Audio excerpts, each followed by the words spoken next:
How much does the company owe? And how much does it own? That's debt versus equity.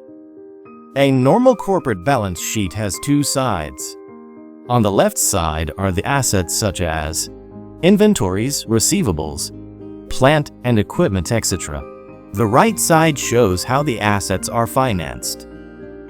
One quick way to determine the financial strength of a company is to compare the equity to the debt on the right side of the balance sheet.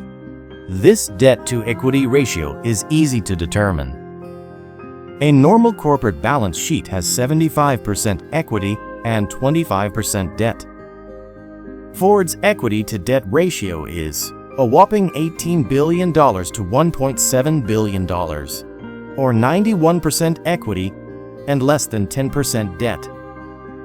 That's a very strong balance sheet. An even strong balance sheet might have 1% debt and 99% equity. A weak balance sheet, on the other hand, might have 80% debt and 20% equity.